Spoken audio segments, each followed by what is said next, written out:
That's live, recording, and we're broadcasting.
Hello to everyone who's joining us.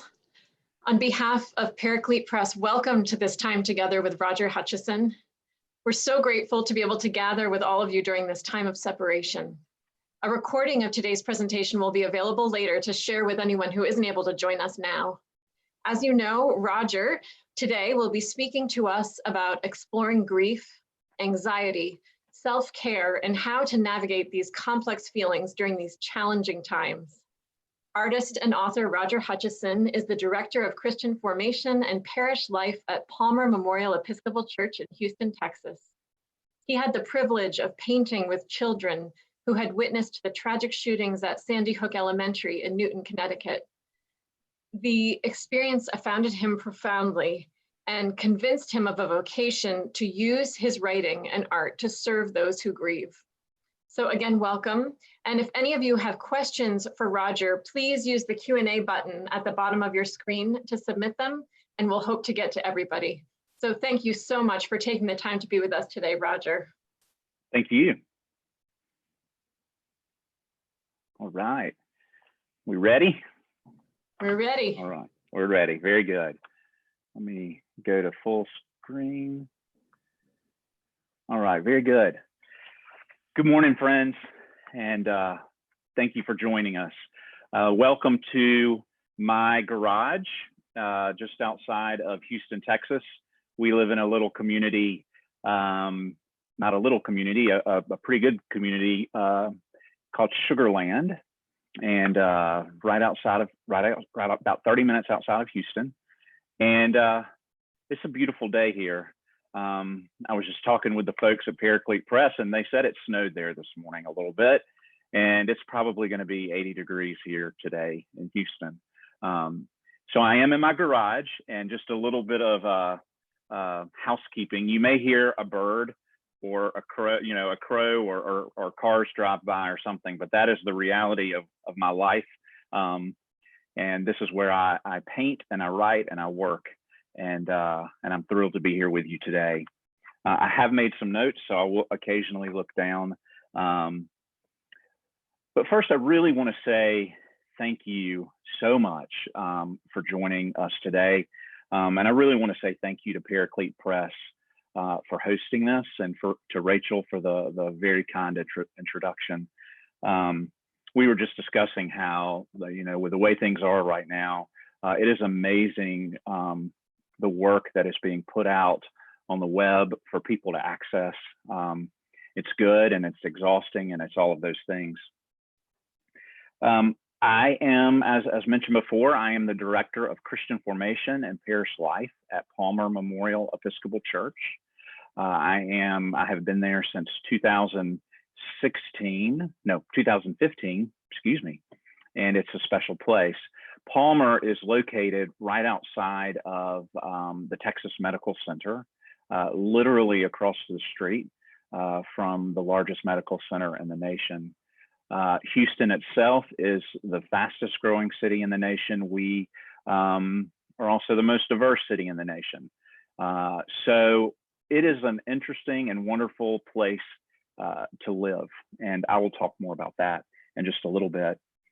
I'm also an artist.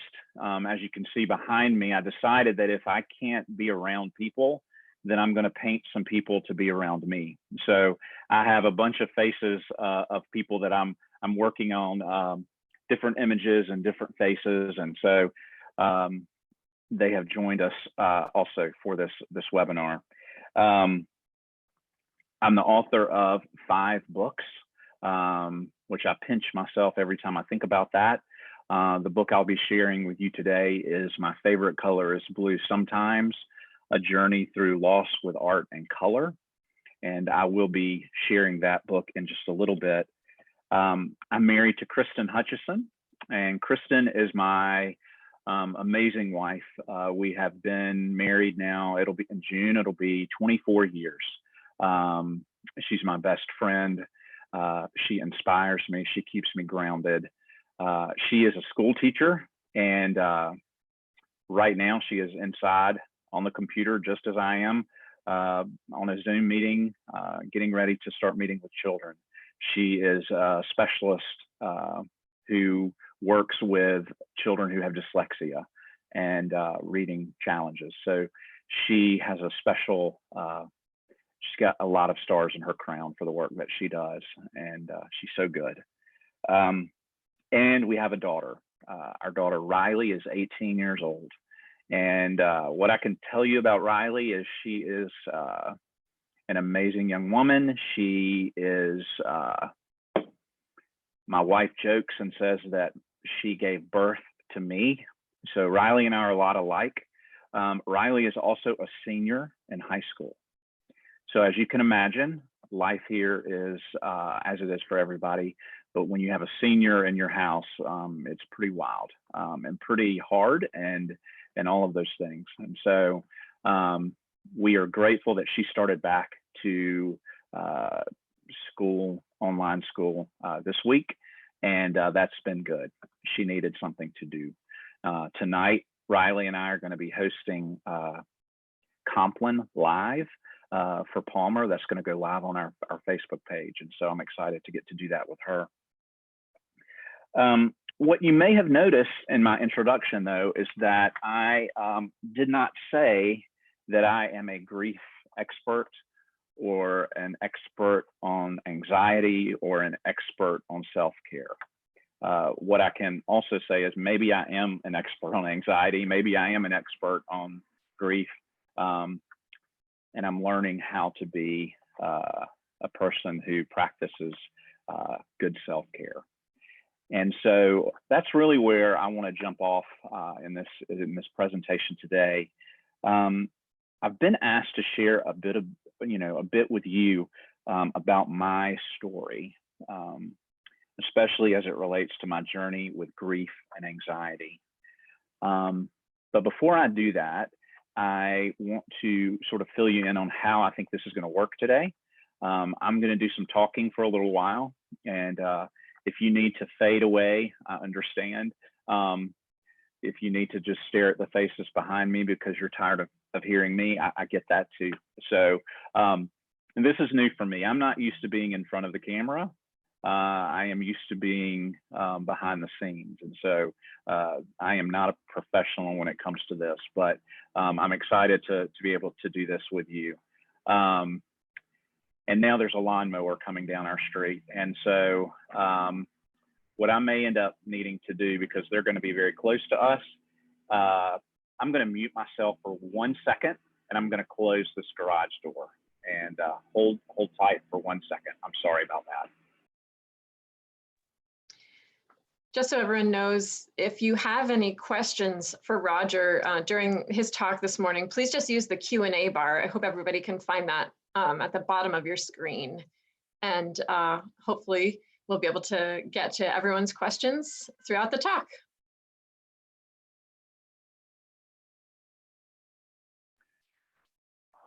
All right, I'm back.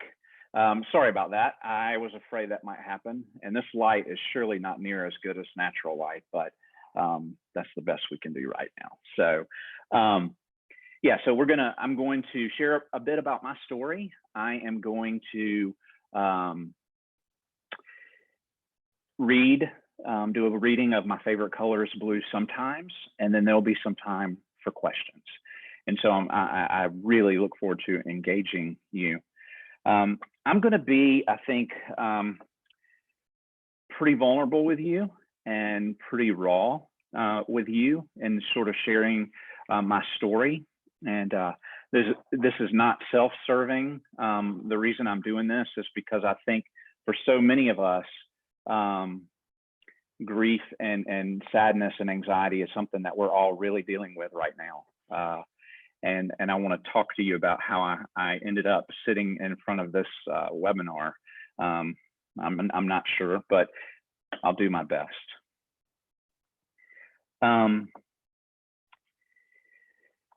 So yeah, Rachel started out by talking about the work that I did in Newtown, Connecticut, related to Sandy Hook. So let's kind of think back for a second.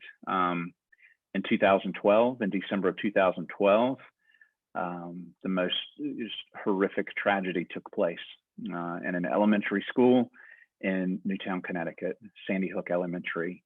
And when that started coming out on the news, what had happened, I remember thinking, okay, only 2 people have been killed, and okay, oh gosh. And then the more information we received, the more we came to realize what a unbelievable tragedy it was. And so our collective hearts broke that day. The hearts of our nation broke that day. And I was so impacted by that. And I work with children. My wife works with children. And so something inside of me that day broke. In May, the following year, I received an invitation to go to Newtown, Connecticut to paint with children who were impacted by the shooting. And so I did. And I remember crying when I first learned that I had been invited to do that. So I went at the invitation of the amazing Sharon Pearson. Many of you know Sharon. Sharon is the editor of 4 of my books. Sharon invited me, and on behalf of the diocese there, as well as on behalf of Trinity Episcopal Church in Newtown. And so we went, and I showed up thinking it was going to be a pretty small group of children, and it ended up being a room full of children, parents, Sunday school teachers. Ana Hernandez, an incredible musician. You need to check her work out, especially now. Ana Hernandez was there. She played music for us while we painted. And the way that works is I have a practice I call the painting table, and people gather around the painting table, inspired by my grandmother's kitchen table. The whole idea of we gather around, we share our stories, we paint together, we pray together, we eat together. It's an ancient story. It's Eucharistic in nature, but that's what we do. And so what we did there is we allowed them to paint and create, and through that, words are often hard to come by, but the power of art and music and poetry, but especially of art, and the way that I do it, I use my fingers with most of what I do, and they were able to jump right in, and it was an incredibly powerful experience for me, and I think it was a good experience for them. I'm still friends with families that were there that night. Trinity Newtown lost a child in that shooting, and so emotion ran deep. And I got very sick the week after I was in Newtown, and I think it was just because of the impact that it had on me. That experience changed me at a cellular level. And it still impacts me today. So after that, I returned, and not the same person. let me actually tell you, back up just a second and tell a quick story about when I was there in Newtown and what one of the children did. One of the young children there, she was painting a picture, and it was all black. The whole thing, she had just covered it in black. And I looked over at her mom, and her mom just looked at me and sort of said, I don't know what to do. I don't know what to do. And so I went over, I didn't know what to do either. But I went over and I sat with her, and we chatted, and I asked her to tell me what she was thinking. And she looked at me and she said, I'm having a really bad day. And so I provided a space for her to have a really bad day. And while we were sitting there, I encouraged her, let's try a new painting. Maybe we can use some other colors. Let's use some other colors. And so she began to create a painting using a bunch of colors. It was beautiful. And then before I knew it, she covered it all with black, painted it over with black. And I thought, oh, well, okay. And then she began to scratch through the paint, and the colors began to come through the paint. And she had a smile on her face. And I will never forget that moment. Even in those darkest moments, the light shines through. That was the lesson that I received that night from that little girl. So time passed, and I began to sort of expand the work that I did and do with the painting table. Folks all over the nation use that idea, and groups have been set up for grief groups and divorce groups, and vestries have used it. And I joke, but not really, I'd love to sit down with Congress and do a painting table session and see what kind of work we could get done together. But in 2000, so I'm jumping ahead a little bit, 2017, we purchased our home. We had a home in South Carolina where we came from, and it took a long time to sell that home. And so we lived in a rental for about a year, and then we purchased a home, and we were thrilled and so excited. And so we did that in February. And in August of that year, Houston had a visitor. Houston had a visitor by the name of Hurricane Harvey. And I'm going to be brutally honest with you and tell you that I have never been so afraid, ever, so afraid for what we went through. And we were lucky ones. But the first night that Harvey landed, I remember we spent the night in 2 different closets. I was in a closet sitting on a bag of dog food. My wife and my daughter and the dog sat in the bathroom across from me. And we sheltered there all night long for hours. I prayed, I shivered, I worried. I had never been so afraid in my life. And we were told that tornadoes were touching down around us and to stay put. The sun rose in the morning, and we couldn't see the sun because we were in the middle of a hurricane, but daylight appeared, and we did not have damage, thank goodness, from a tornado. 3 miles from us, several homes were destroyed, and the rains continued to fall, and the waters began to continue to rise. At about 6:30 that morning, we received word that we had to evacuate our home.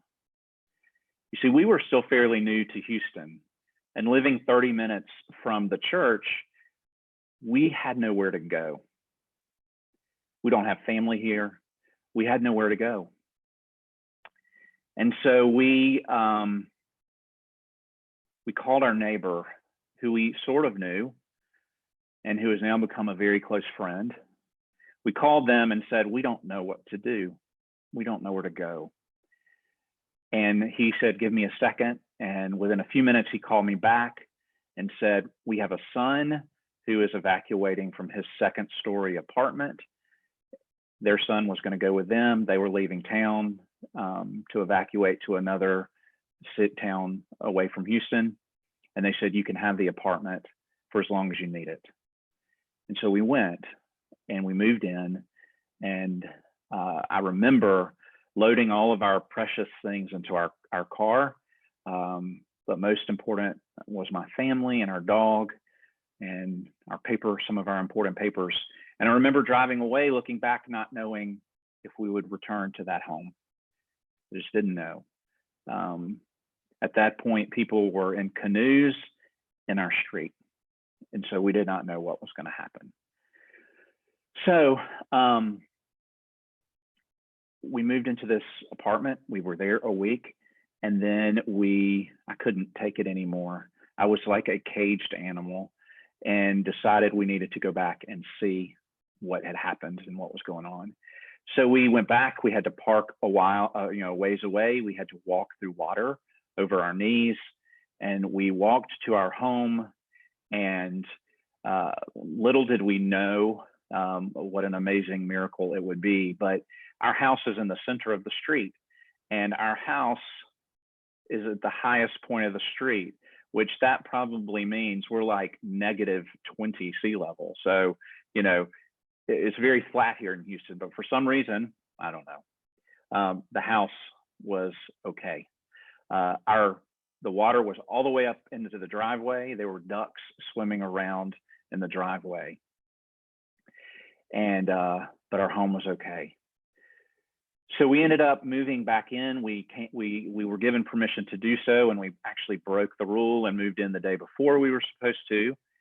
And things were pretty good for us at that point. We did not suffer the incredible damage that so many people suffered.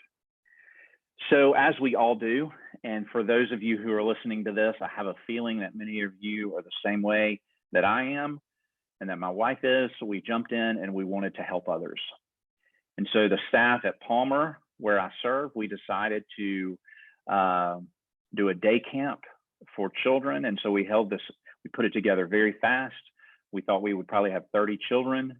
We had 80 children that came every day from 8 o'clock in the morning to 5 or 6 o'clock at night. We had to find food for them, entertainment. It was a lot of work. It was intense. It was amazing. It was helpful for everybody. But what I didn't realize at that time was that I was paying a physical and mental price for that. And so I didn't know it at the time, but we did that. We did it for a week. It was an amazing thing. Not long after that, as we moved into the fall, after that, people are still recovering, even now in Houston, from that tragic storm. But in the fall, I began to get a stomach ache, and it was bad. I thought something was really wrong. I didn't tell anybody for a while, but I felt really sick. And then I knew that I had, I just knew I had cancer. That's what I thought. I knew it. I just knew it. But I didn't tell anybody. And then I remember clearly being at work one day and in a conversation with my rector. And while he was talking, I couldn't see his face anymore. It blurred away and I felt like I was going to pass out. I didn't say anything to him. And when he left, I have a chair in my office. I went and sat in this comfortable chair and I couldn't see. And so I contacted my wife and couldn't reach her. And I contacted somebody in the main office and they came and sat with me until we were able to get my wife, and she was able to come get me. I didn't know what was going on, and I was afraid. My body was burning. It was very, very frightening. So that was the beginning of my journey. I ended up in the emergency room that night, thinking that I had colon cancer. So they scanned and did all of the things, and I was okay. I was not sick with colon cancer. I was not sick with anything at that point. So they sent me home. It didn't improve.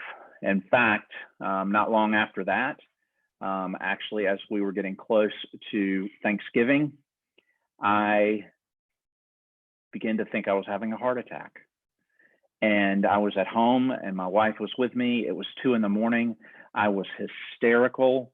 I couldn't breathe and I thought I was having a heart attack. And so we called the ambulance at 2 a.m. and they came and got me. They checked me. They took me to the emergency room. I'd never been in an ambulance in my life. And I wasn't having a heart attack. Everything showed up healthy. And the doctor said, I think this is anxiety. And, you know, this is real candid. I'm grateful for our hospitals and I'm grateful for the work that emergency rooms do. But when I went to the emergency room, they were not able to help me. They told me that it was anxiety and that I could speak to someone by video. They did not have a mental health specialist, but I could speak to somebody by video, but they weren't sure when that was going to be able to happen. And I remember laying under a thin blanket, shivering, weeping in the emergency room, not knowing what was going on. I never did get to speak with anybody. That night, we ended up going home. I had one more episode where I ended up having to go to an emergency clinic where I couldn't take it anymore. And so I had to go, and this is a place actually where folks who are homeless or, you know, folks who are on the street, folks who, you know, don't have access to good care, they're able to go. Houston has some amazing resources. And I went there and this amazing psychiatrist, a small Indian woman, looked at me and said, "You're going to be okay." And so she prescribed some medication to get me calmed down.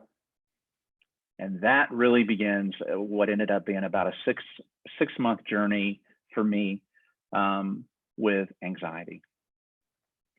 I ended up finding a psychiatrist and a therapist, and they are an incredible team that have surrounded me and have provided strategies and care for me that have really changed my life. So it's been several years now and I'm doing great. That's the good news. I'm doing great. That's not to say that I don't have anxiety. I do. That is a part of who I am. Also, I was diagnosed with ADHD as an adult.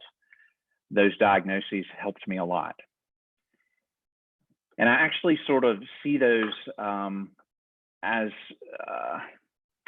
a gift. Dare I say that I am grateful for that experience of being diagnosed with anxiety, with panic, because I believe that it has now given me the ability to understand and provide space and support those who are also trying to navigate this as well. So so that journey is ongoing, and that journey is now where I write out of and where I paint out of. those moments of anxiety and fear and worry, but also of gratitude.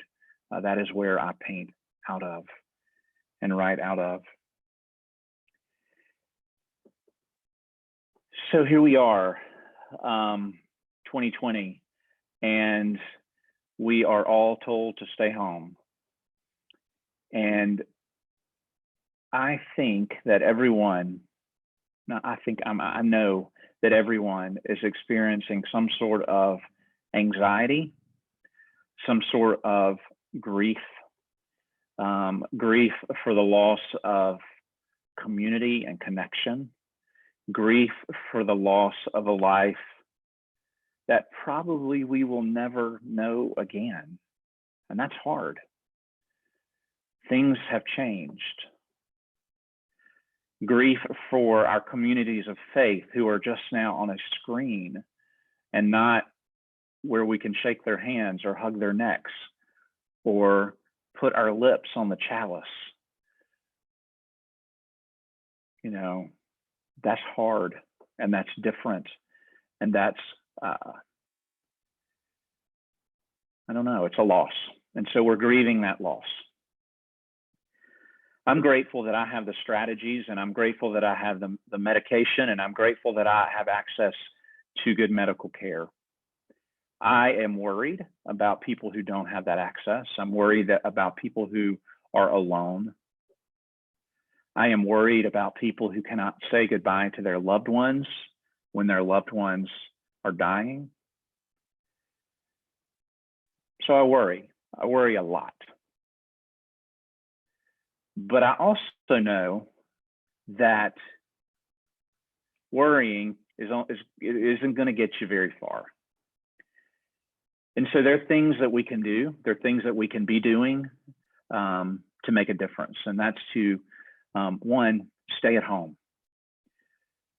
We keep hearing that, but stay at home, go outside, do some exercise, or spend some time in the sunlight. Do something creative, write poetry, read books, buy lots of books. Paraclete Press didn't tell me to say that, but I know that we are being impacted. Our churches are being impacted. Our paychecks are being impacted. Our lives are being impacted.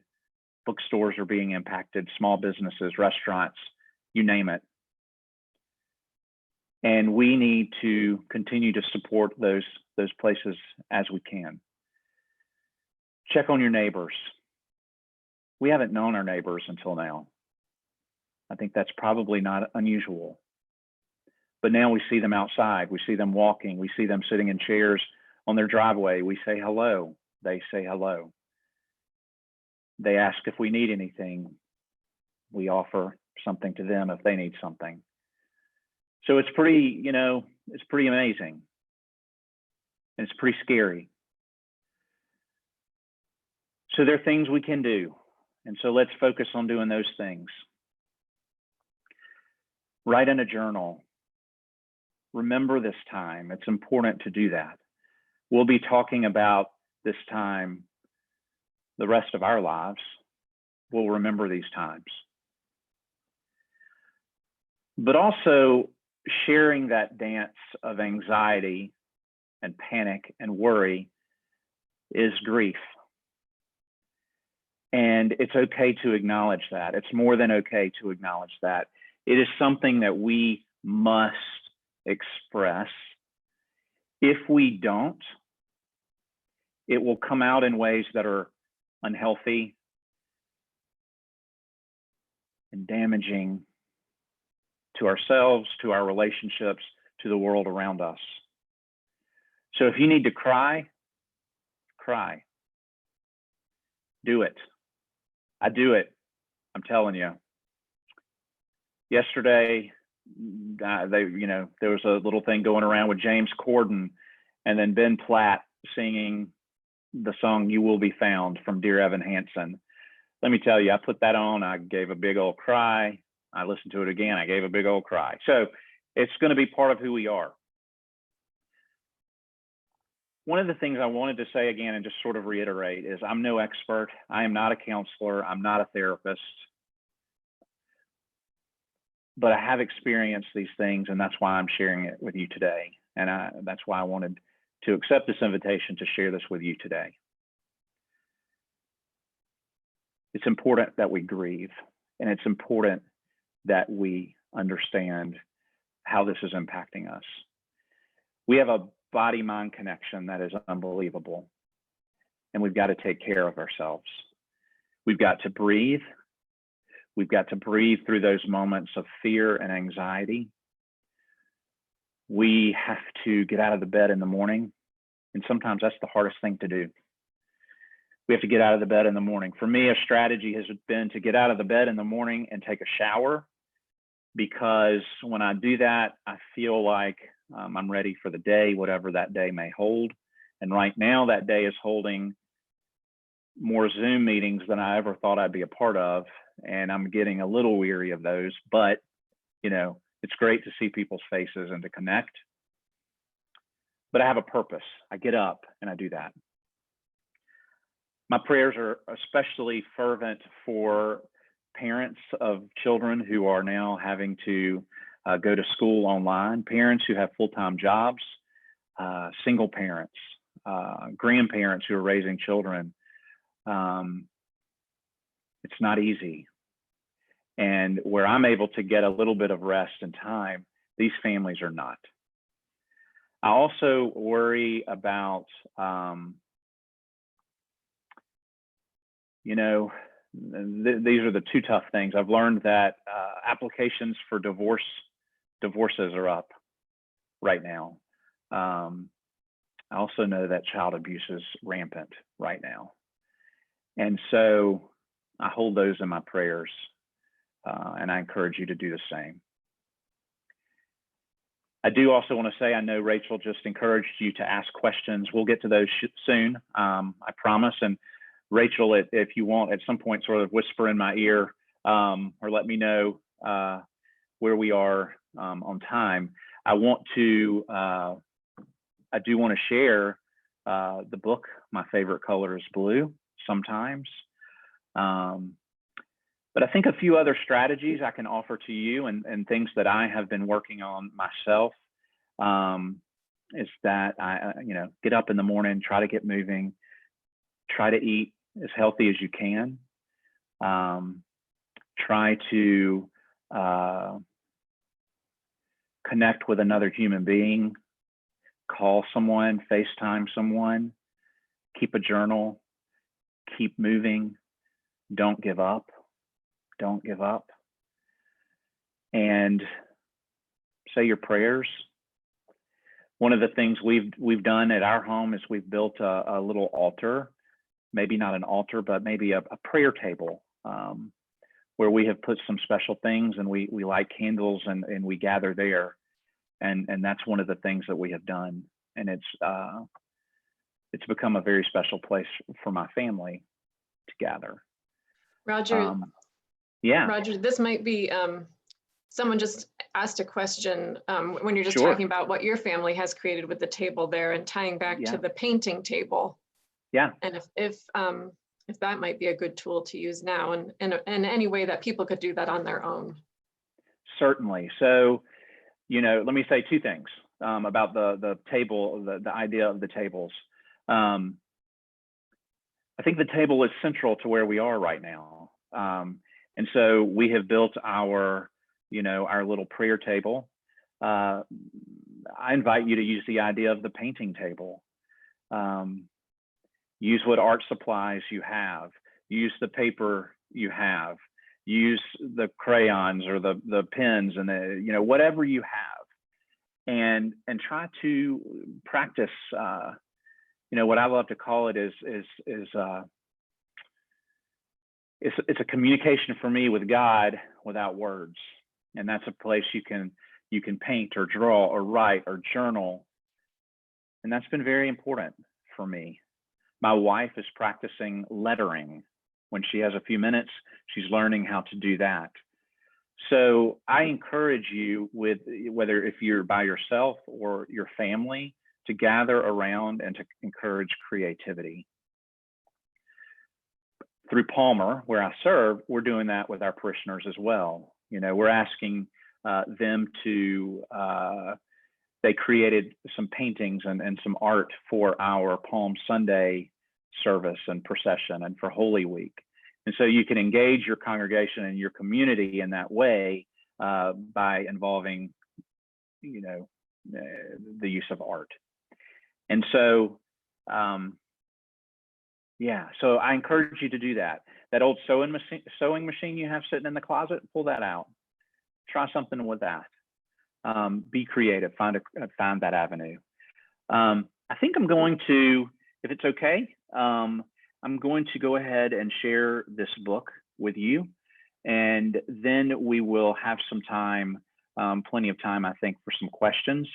And if anything else, you know, pops into your mind, let me know, and we could talk about that as well. So the book that I have that I'm going to share with you is My Favorite Color is Blue Sometimes. It is available online through Paraclete and any of your other bookstores. Shop local if you can. It's also available on Kindle as a Kindle book. So if you want to get it quickly, I think that would be great.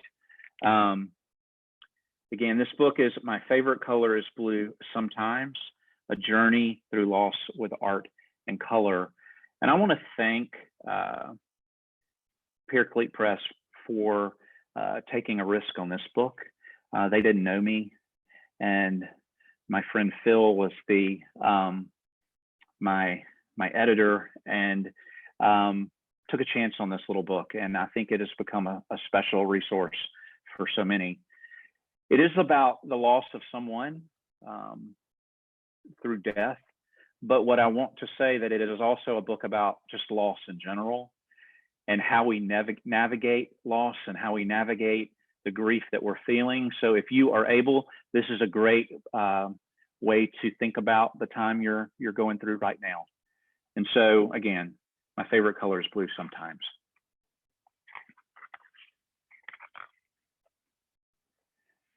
I'll show you the images. My favorite color is blue sometimes. Blueberries taste sweet. I eat them by the handful. I like looking up at the bright blue sky and sticking my toes into the deep blue of the sea. Bluebonnets are flowers that dance in the breeze. Sometimes I wonder if they fell from the sky. Blue is my favorite color, just not today. Today, I feel blue, the swirling blue of a rainstorm. The storm is inside of me. I am angry. I am sad. My heart is hurting. Again, this is the art, the blue.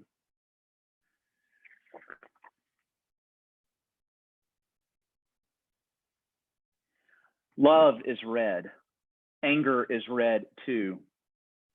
When I heard that you were gone, I felt a flash inside of me, and I felt like I could not breathe. My ears felt hot. My stomach tightened. I love you. I'm angry with you too. Why did you go away? I miss you. Love is red, and I really love you.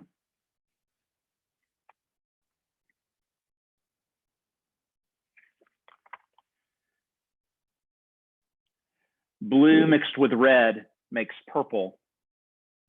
Purple is quiet. Purple listens. Purple remembers. I remember your eyes, your laughter. I remember so many things about you. Remembering makes it easier to breathe. I take a deep breath. Remembering makes me smile.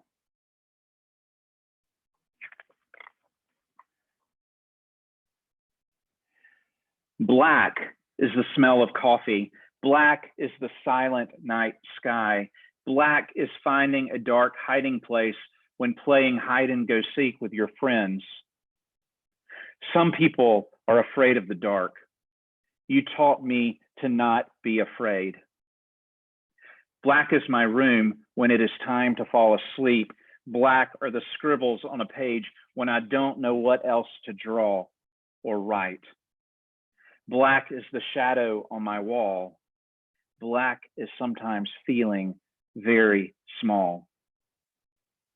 It's hard right now to not be afraid, but I think of you and I feel strong. Black is being brave. You taught me to be brave.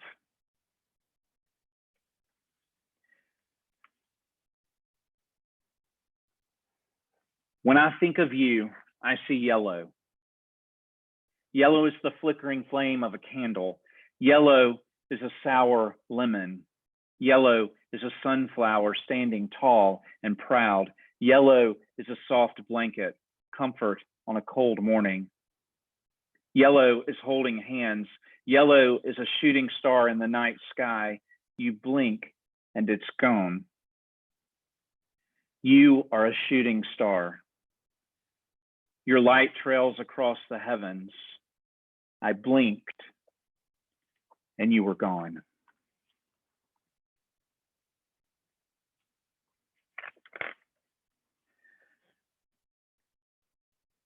Brown is warm dirt in a summer garden. Brown is the old penny I found on the sidewalk. Brown is the tall tree I like to climb. Brown is the silence of autumn leaves floating in the breeze. Brown is the color of my sweet dog. She licks my face and I laugh. You always made me laugh. Even with tears in my eyes, thinking of you makes me laugh. Brown is the color of telling stories, and I want to tell everyone about you.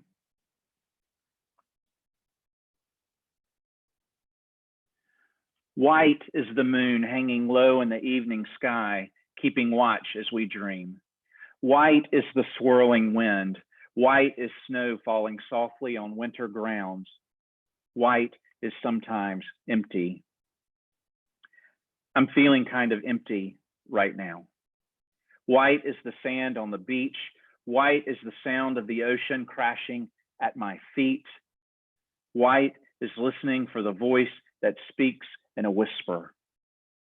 White is knowing that you will always be with me.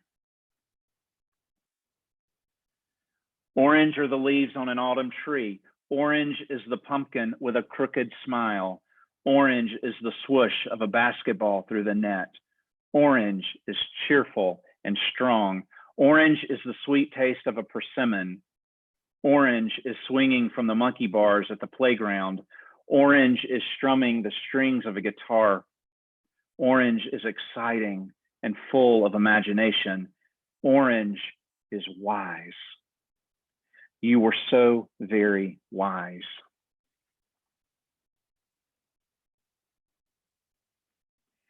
Green is a promise. Green is new life. Green is planting seeds and watching them grow. Green are the stems of the flowers that make me think of you. Green are the fields where we played together. Green are the leaves of our favorite tree dancing in the breeze. Green is tilling the soil. Green is the changing of seasons. Green is learning to trust. Green is filled with hope. Green is a new beginning. Oh, how I miss you. I always will.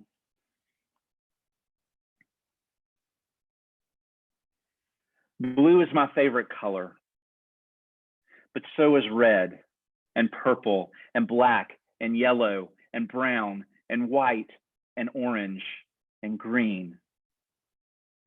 These are all of my favorite colors because each one of them makes me think of you. So that's my book. And in the back of the book, there are resources, ideas for ways to remember and celebrate the life of your loved one. There are resources on grief and loss for children, for everyone else, even grief on how to, with pets, loss of your pets. So we're experiencing loss. We're experiencing collective grief. We are experiencing anxiety, all of those things. But we're going to make it. We're going to make it through this. And I'm on the journey with you. And I'm actually really excited to see if there are any questions. So if we want to open that up, that would be fantastic. We do have a question from one of our attendees. Okay. She says, or he says, I'd like to recommend the recording of your presentation to frontline healthcare workers and support personnel. Do you have a few specific recommendations for them? Oh, fantastic. So I will tell you this, that I do know that the book is being used by hospice groups. So I will offer that as a fantastic resource for that. I think that, frontline medical professionals right now don't have a lot of time to do much other than what they're working on. And I think this would, I think one of the things that frontline medical professionals and those, caring for others and cleaning the hallways and changing the beds and all of those things, they're grieving too. And we have to somehow provide resources to them. I think that, I go back to the whole idea of journaling and creating through writing and drawing and painting and sketching and doodling, all of those things. I think that might be the easiest way for folks like that, to also provide set up a space in their homes where maybe they can, put their work away for a little while. Mm-hmm. I don't know if that is, it's not very concrete, but I'm not sure how to do that right now. It's a challenge for sure. That sounds good. We have actually, this is from Deborah. She says it's actually a suggestion. Members of our church are making stained glass windows at home with blue painter's tape. And we have church services online, as so many people are doing right now. Yeah. So I have seen that actually, where you put the painter's tape and you paint, you make stained glass on the front doors or in the windows. I think that's fantastic. We're also encouraging our parishioners to do something with a wreath for Palm Sunday. Create something that can hang on the door to sort of mark that. We are we are asking folks to send video clips of them doing a Palm Sunday procession, and then we're going to stitch those little video clips together and provide those on Palm Sunday. We're going to do sort of virtual washing of feet and encourage people to do that in their homes. So I think this is a time where creativity and the sharing of poetry and stories and all of that, I think, this is an important time to do that. That's what we can do right now. With Instagram, we are, you can encourage, people to take photographs in their daily life and post those. Where did you see God today? Or where did you find hope today? And so use those avenues. I think those are important tools and resources. Absolutely. Great. I think that seems to answer everyone's questions, Roger, unless there's anything else you want to add. I don't think so. I will say this, that I'm available if people want to reach out or bounce things off of me. I'm on Facebook. You can reach me also if you need to through Paraclete Press, but I'm available. And so if anybody would like to talk, I just saw somebody pop up a thank you, and I know that is a good friend. So it's wonderful to see. And thank you all for being here. And I hope this was somewhat beneficial. What I will say to you, I'm praying for all of you and for our anxiety and stress and worry, but I also celebrate the moments of hope and joy that we can find in each day. And I encourage you to look for those. Thank you. Thank you so much, Roger, for sharing your heart with all of us. And thank you to everyone who joined us. I see we have a few more questions coming in, but maybe if you can just type those in and I can send them to Roger, if you don't mind getting back to people, Roger, if that's okay. I don't mind at all. Okay, so please, I see Matthew and a few others. So please just, I'll make sure that Roger sees your questions. Yep. But again, really, thank you so much, Roger, for sharing everything with us here. And thanks Thank you. to all of you who joined us. And as Roger said, my favorite color is blue sometimes, and all of his books are available from your local booksellers.